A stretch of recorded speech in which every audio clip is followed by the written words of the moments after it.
Muy buenas tardes, chicos. Para aquellos que no me conocen, que todavía no tuvieron la oportunidad de ver el teórico 4, mi nombre es Marisa Fernández. Vamos a ver hoy el teórico número 5. Vamos a estudiar las moléculas del complejo mayor de histocompatibilidad, que ya algo vimos en la clase pasada. Y al igual que en la clase pasada, vamos a ver estructura y función de estas moléculas. Y después vamos a ver cómo es el proceso de presentación antigénica y quiénes reconocen a los antígenos en este proceso de presentación. Cuando se pone en marcha la respuesta inmunológica, cronológicamente, la dividimos en respuesta inmune innata y respuesta inmune adquirida. Para que se ponga en marcha tanto lo innato como adquirido, en el orden correspondiente, se necesita que al patógeno, a la noxa que está provocando la infección porque fallaron las barreras anatómicas, físicas, biológicas, etcétera, químicas, se lo tiene que reconocer como extraño. Entonces va a haber receptores a los dos niveles que van a reconocer como extraña a esta noxa. ¿Por qué la van a reconocer como extraña? Porque bueno, ella va a tener en su superficie, o en otros lugares, después vamos a ver, elementos que no están presentes en nosotros. ¿Cómo hace tanto el sistema innato como el sistema adquirido para reconocer a esto como extraño? Utilizan receptores. Nosotros ya vimos que a nivel del sistema innato, estos receptores pueden ser los receptores para motivos PAMS, como son los Toll-like receptor, y hoy nos vamos a abocar un poco más a los receptores que están a nivel del sistema adquirido. Ahora bien, a lo largo de toda la respuesta inmunológica, tenemos diferentes puntos de control. Si esos puntos de control se van pasando satisfactoriamente, en este primer nivel, podríamos decir entonces que el sistema innato logró controlar la infección y con eso suficiente. ¿Qué pasa ahora si estos sistemas fallan? Entonces ya acá a nivel innato no hubo un control de la infección, vamos a tener un transporte de los antígenos a los órganos linfoides secundarios y vamos a tener una respuesta inmune adquirida florida. De esta respuesta inmune se va a pretender que sea una respuesta esterilizante que elimine este patógeno y que finalmente me deje con memoria. Ahora bien, la clase pasada nosotros habíamos visto que las células más importantes de esta etapa eran los linfocitos B y los linfocitos T y habíamos estudiado los receptores en su superficie. En esta clase vamos a ver otros tipos de moléculas presentes en células de la inmunidad, que pueden formar tanto la inmunidad innata como adquirida, como son, por ejemplo, las células dendríticas, que cumplen un importante rol en la presentación antigénica. Cuando sufrimos un proceso infeccioso, nuestro sistema inmune tiende, de algún modo, y entre comillas digo esto, a darse cuenta qué tipo de patógeno es. Cuando digo qué tipo de patógeno es decir, tiende a encasillar ese patógeno como si fuese un patógeno extracelular o si es un patógeno intracelular. Y al mismo tiempo, en el caso que sea extracelular o intracelular, en qué parte de esos dos importantes compartimentos se está ubicando este patógeno. ¿Y por qué hace eso nuestro sistema inmune? Y ya lo hace a nivel innato. Lo hace porque va a tener que ver qué mecanismo de acción pone en marcha para poder eliminar ese patógeno. No va a ser lo mismo que yo tenga que eliminar un verme, que lo tengo en el intestino, a que tenga que eliminar un virus que está adentro de una célula. Los mecanismos que voy a tener que usar efectores van a ser completamente diferentes. Entonces, el tipo de mecanismo efector que se desencadene está íntimamente relacionado con el tipo de patógeno que está desencadenando la infección. Algo que hay que tener en cuenta es que cuando uno nos dicen patógeno intracelular, nos hacemos siempre la idea que está dentro de una célula y que no va a salir de ella. Bueno, esa idea es errónea, porque la mayoría de los patógenos intracelulares tienen que tener un ciclo extracelular, es decir, un ciclo que les permita salir de una célula para invadir la célula siguiente. Si no, no hay proceso de infección y no se puede diseminar. Entonces, en ese pequeño lapso de tiempo, este microorganismo que es intracelular, se estaría comportando como extracelular. Entonces podemos observar que para la eliminación del mismo puede haber mecanismos de eliminación compartidos. Entonces dijimos que, ¿cómo reconoce nuestro sistema inmunológico lo extraño? Porque tiene receptores, que esos receptores están tanto a nivel innato o a nivel adquirido. Cuando hablábamos de los receptores, ¿sí?, a nivel innato, habíamos hablado de los receptores de tipo Toll-like receptor que reconocen a los PAMPs. Por ejemplo, también hay receptores scavenger, hay receptores para manosas, es decir, todos motivos presentes en patógenos y que no están en nosotros. Entonces eso se reconoce como no propio. Es no propio, lo ataco, lo elimino. Voy a hacer una pequeña salvedad en esta clase y voy a decir que a nivel innato hay células muy importantes, denominadas células natural killer, y que estas células no intervienen en lo que es este reconocimiento de lo extraño para eliminar al patógeno convencional. Es decir, las células NK no reconocen antígenos extraños, no propios, en la superficie de otras células. Las células NK, para poder eliminar células que están infectadas, por ejemplo, células que están infectadas por virus, tienen receptores de las células NK presentes en su superficie que lo que hacen es detectar moléculas propias sobre la superficie de las células que están alteradas. Es decir, la célula NK lo que reconoce es lo propio alterado como consecuencia de una infección. Al reconocer eso propio alterado, entonces ahí lleva el proceso de muerte celular de esta célula que estaba infectada. Un ejemplo de esto es la célula NK sensa la densidad, es decir, número y calidad de las moléculas del complejo mayor de histocompatibilidad de clase 1. Muchos procesos virales disminuyen el número de estas moléculas de clase 1. ¿Qué pasa entonces? La célula NK ve que hay menos, ve que eso propio, porque las células de clase 1 son nuestras, está alterado, y esa es la señal que gatilla el mecanismo de la actividad citotóxica de la célula, ¿sí? Entonces, si bien el reconocimiento innato podemos reconocer cosas no propias a través de receptores, también en el reconocimiento innato se puede reconocer lo propio alterado como consecuencia de una infección. También como consecuencia de procesos malignos, pero eso lo vemos en clases venideras. Ahora bien, el modo en que reconoce lo innato y lo adquirido, lo que es extraño, tienen una diferencia muy importante. Hoy nos vamos a abocar a toda esta parte que es de adquirida, donde el reconocimiento de lo extraño se da a través del BCR y del TCR.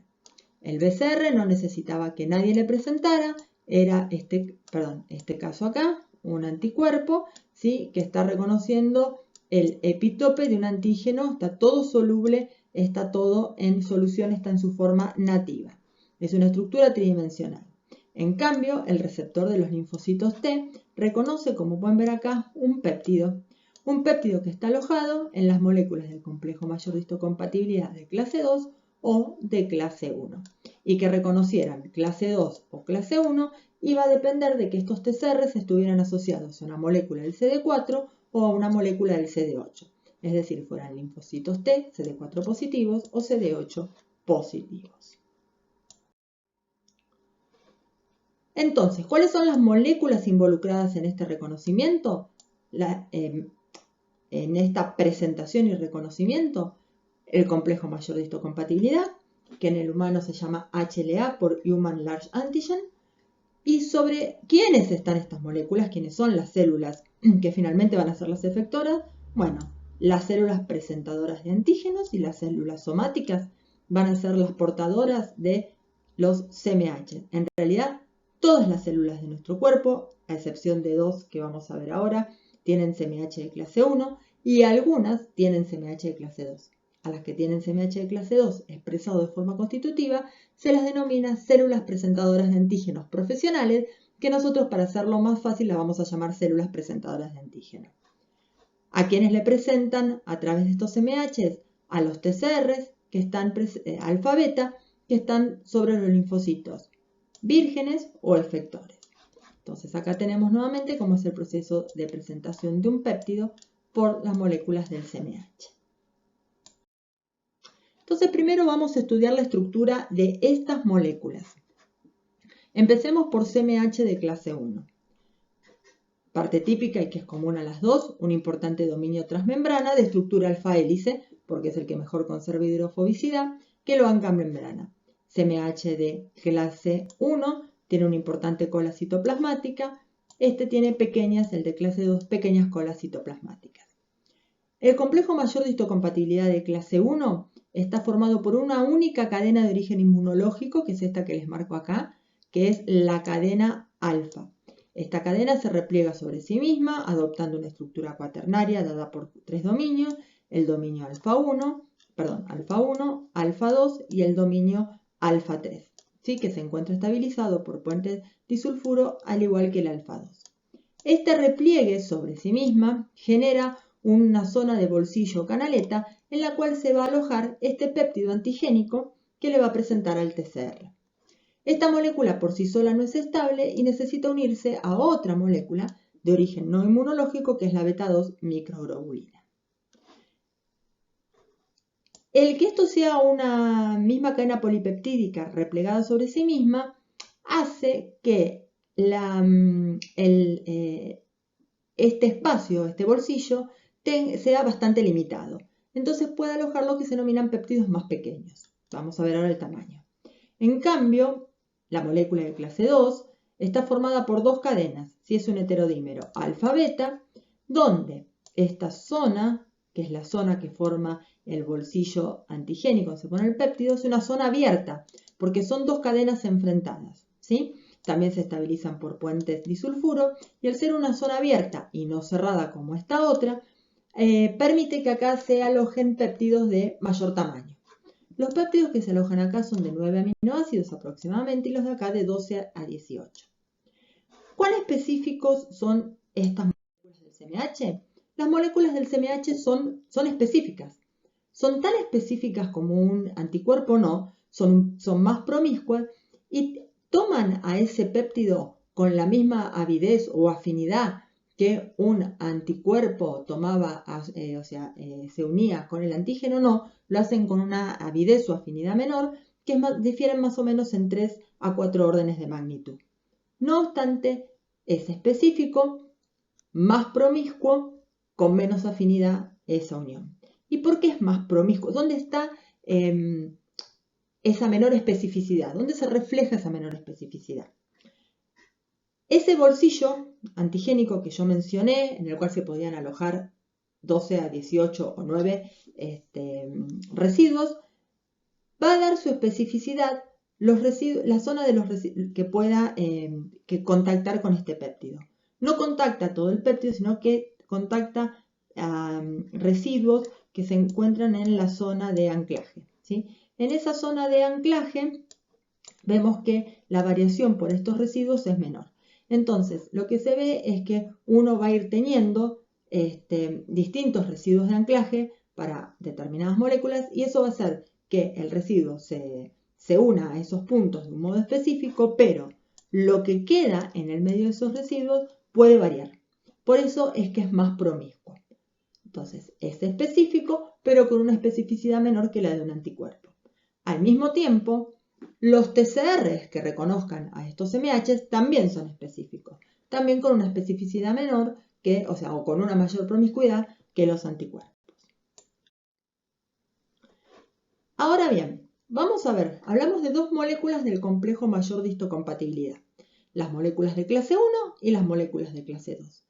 ¿Por qué existirán dos? Bueno, existen dos, podrían existir más, pero porque básicamente las moléculas de clase 1 van a aportar péptidos antigénicos que provienen de su citoplasma, ¿sí? Del interior de la célula. O sea que rápidamente yo puedo asociar que algo que va a clase 1 es porque lo secreta un patógeno que tiene una localización intracelular. Mientras que clase 2 se asocia con péptidos que fueron tomados desde el exterior, ¿sí? Entonces yo puedo pensar que si veo algo en clase 2, ese patógeno es extracelular. Este es el pensamiento generalizado y está muy bien. Después vamos a ir viendo las excepciones, ¿sí? O cómo explicarlo poniéndole palabras más detalladas. Entonces, ¿quiénes presentan moléculas del complejo mayor de histocompatibilidad 1? Casi todas las células de nuestro organismo. Por ende, casi todas las células de nuestro organismo son capaces de presentar antígenos. Es decir, le pueden mostrar casi todas las células de nuestro organismo al sistema inmune que están enfermas, que están infectadas. ¿Todas pueden ir hasta los ganglios linfáticos a mostrar? No. La única que puede ir, por el momento que se conozca, es la célula dendrítica. O sea, estas son las células de nuestro cuerpo que pueden mostrar que están infectadas a través de clase 1, son células que tenemos en la periferia. Dijimos todas menos los glóbulos rojos y los espermatozoides. Y esto es una gran ventaja, tiene una relación fisiológica muy importante porque al no tener los glóbulos rojos ningún tipo de CMH, simplemente con coincidir grupo y factor se puede hacer una transfusión sanguínea. Si no, estos CMH serían reconocidos como no propios y estaríamos teniendo como si fuera el rechazo en trasplante de órgano. Esto lo van a ver mucho más adelante en la clase de trasplantes. Los espermatozoides, a su vez, no son reconocidos como extraños dentro del organismo de la mujer porque justamente carecen de moléculas del CMH. Ahora bien, el resto tienen todas moléculas de CMH de clase 1, incluso las que tienen clase 2. Las que tienen clase 2 son las que dijimos que se llaman células presentadoras de antígenos y vamos a ver qué hacen.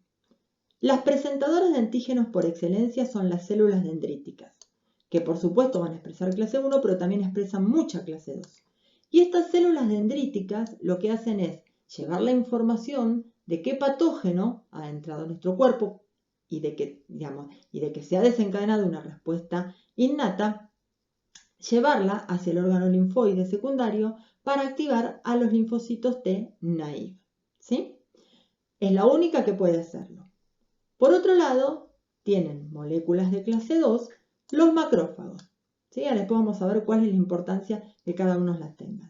Tienen molécula de clase 2, los linfocitos B, y en situaciones especiales, que es justamente un proceso de inactivación de la respuesta, es cuando se va a la homeostasis de la respuesta inmune, expresan clase 2 los linfocitos T. Por otro lado, las células del timo tienen clase 2 y la tienen porque tiene que darse la selección positiva y negativa de los linfocitos T, como vimos la clase pasada. Entonces, ¿cuál es la importancia de que células dendríticas, macrófagos y linfocitos B expresen clase 2? Como mencioné, las células dendríticas al expresar clase 2 e ir al órgano linfoide secundario pueden activar linfocitos T que sean CD4 positivos, vírgenes, y los activan.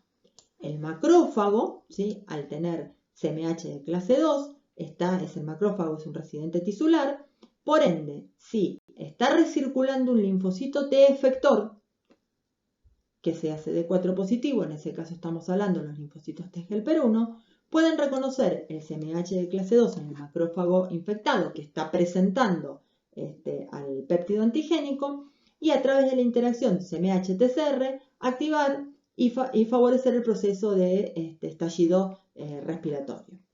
Por otro lado, también tienen CMH de clase 2 los linfocitos B, y esto lo vimos en la clase pasada, que es importante para que se pueda hacer la colaboración TB, que va a contribuir a una mayor producción de anticuerpos de isotipos diversos, a que haya memoria y a que haya maduración de la afinidad. Esta diapositiva explica lo mismo que la anterior, pero en un modo un poco más extendido. Entonces vamos a hablar un poquito de estas células dendríticas que son las que van al ganglio, que son las presentadas por excelencia y que desencadenan la respuesta inmune adquirida al estar activando linfocitos T que son vírgenes. Las células dendríticas a las que nosotros nos vamos a referir con estos aspectos reciben el nombre de mieloides. Hay varios linajes de células dendríticas, nos vamos a focalizar en estas.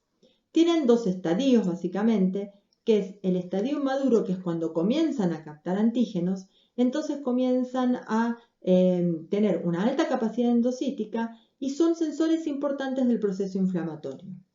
A medida que esta célula va a comenzar a migrar hacia el ganglio, va a comenzar su proceso de maduración, que se va a caracterizar por una baja capacidad endocítica, es decir, ya no tiene que captar más antígenos, sino que tiene que mostrar lo que captó, una alta expresión de complejo mayor de histocompatibilidad de clase 2 y una activación de linfocitos T vírgenes. Entonces mi pregunta ahora es, ¿Llega al ganglio la célula dendrítica y solo activa linfocitos T vírgenes que sean CD4 positivos? No, porque ella también tiene CMH de clase 1, entonces puede interactuar con un linfocito T CD8 también. Vamos a ver qué define que la respuesta vaya hacia un lado o hacia otro.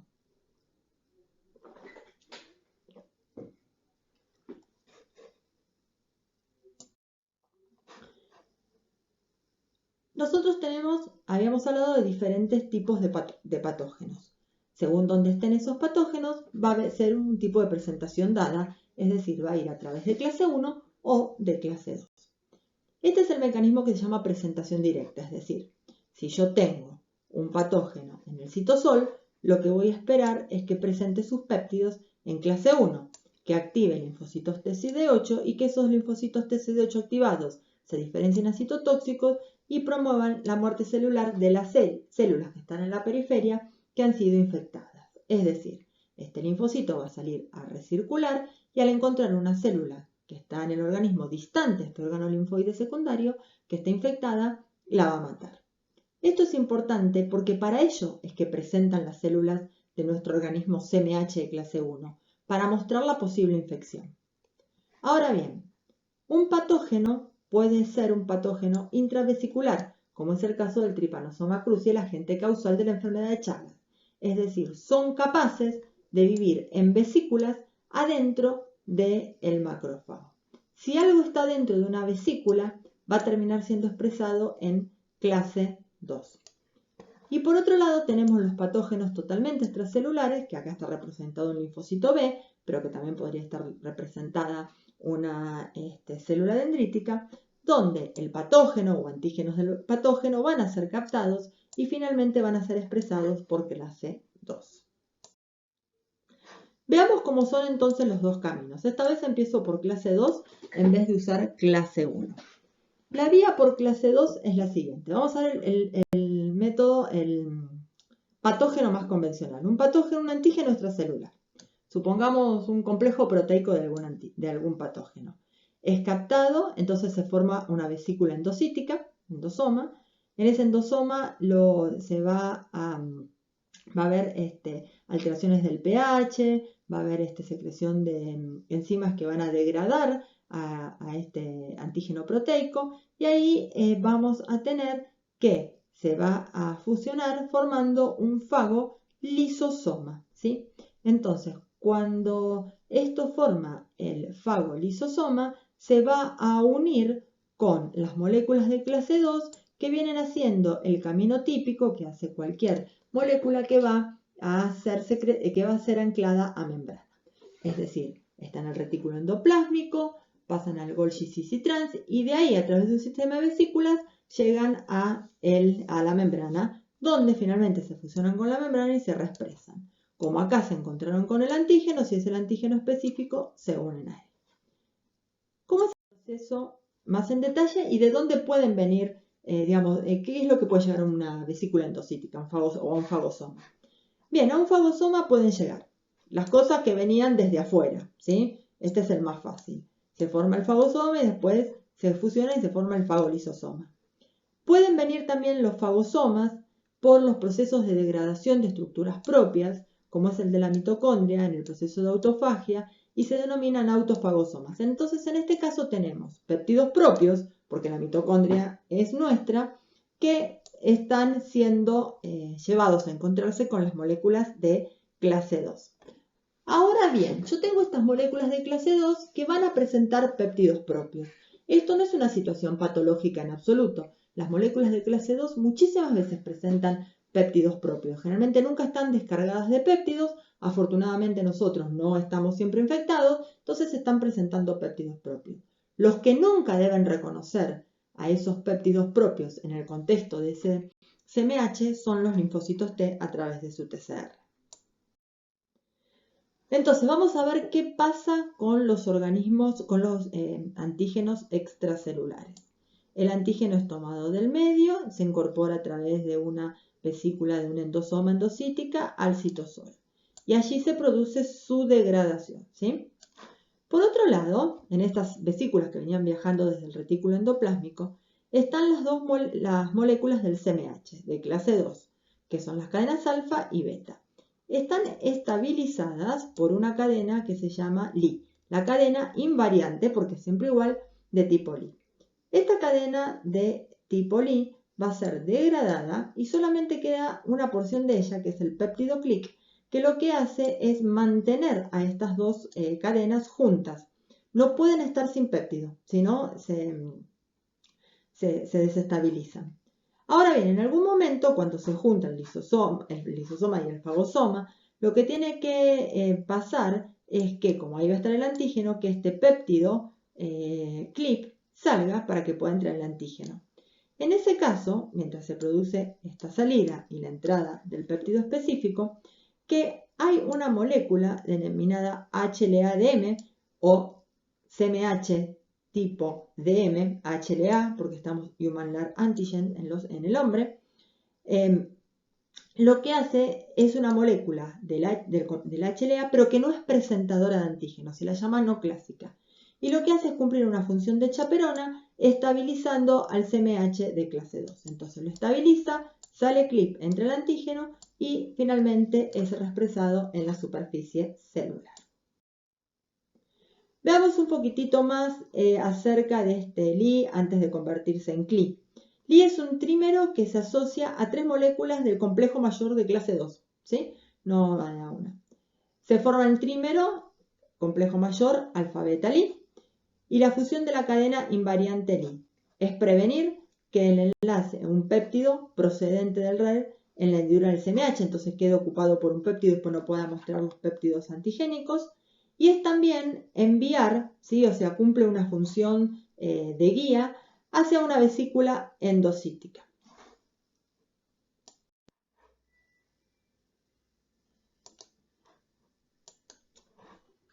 Bueno, y acá tenemos una molécula del complejo mayor de histocompatibilidad que ya se las mostré, con los típicos dominios de tipo inmunoglobulina y estas zonas constituidas por lo que son cadenas, hojas beta antiparalelas cruzadas por alfa hélices. Tienen pesos similares, se podría decir, alrededor de 34 y 29 kilodalton cada una, y se estabilizan a través de puentes disulfuro. Y acuérdense que esta hendidura es abierta, lo cual permite alojar péptidos de mayor tamaño. Dentro de las moléculas de clase 2, en el humano, las HLA de clase 2, tenemos 3 isoformas diferentes, DR, DQ y DP, con variantes dentro de estas, 14 para DR, 9 para DQ y 6 para DP. Su función, presentar a los linfocitos T CD4. Ahora vamos a mirar el otro camino, el camino que va por el CMH de clase 1. Entonces, péptidos alojados, proteínas alojadas en el citoplasma, que por ejemplo pueden venir de un virus, pero también pueden provenir de, son proteínas propias.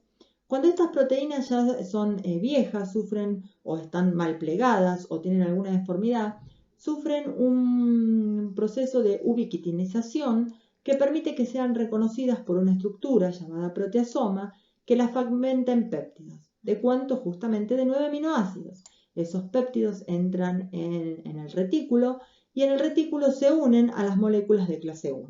Ahora vamos a ver cómo. Y finalmente son expresadas en la membrana.